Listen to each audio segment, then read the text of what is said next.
కూటమి ప్రభుత్వం ఏర్పడి విజయవంతంగా ఏడాది పాలన పూర్తి చేసుకుందని ఆంధ్రప్రదేశ్ ఉప ముఖ్యమంత్రి పవన్ కళ్యాణ్ తెలిపారు. రాష్ట్ర శ్రేయస్సే తన ప్రథమ ప్రాధాన్యమని 2019లో అధికారంలోకి వచ్చిన గత ప్రభుత్వం విధ్వంసకర పాలన సాగించిందని ఆయన విమర్శించారు. కూటమి ప్రభుత్వం ఏడాది పాలన పూర్తి చేసుకున్న సందర్భంగా ఏర్పాటు చేసిన సుపరిపాలనలో తొలి అడుగు అనే కార్యక్రమంలో ఆయన ప్రసంగించారు.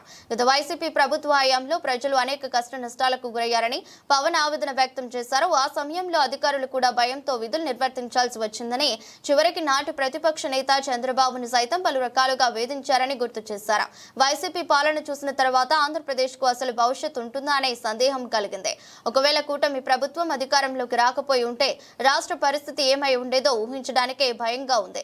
మాతో పాటు మా కుటుంబ సభ్యులను కూడా తీవ్ర ఇబ్బందులకు గురి చేశారు అని పవన్ కళ్యాణ్ అన్నారు. ప్రజలకు సుపరిపాలన అందించాలనే ఏకైక లక్ష్యంతో తామందరం కూటమిగా ఏర్పడి ముందుకు వచ్చామని ఆయన స్పష్టం చేశారు. తమ పోరాటాన్ని ప్రజలు గుర్తించి ఎన్నికల్లో అఖండ మెజారిటీతో ఆశీర్వదించారని తెలిపారు.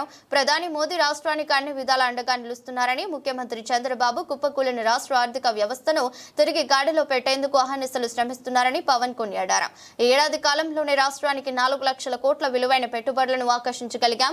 గత వైసీపీ ప్రభుత్వం ఎస్సీ, ఎస్టీ సబ్ ప్లాన్ నిధులను పక్కదారి పట్టించింది. మేము గ్రామ పంచాయతీలకు కేటాయించే నిధులను గణనీయంగా పెంచాం.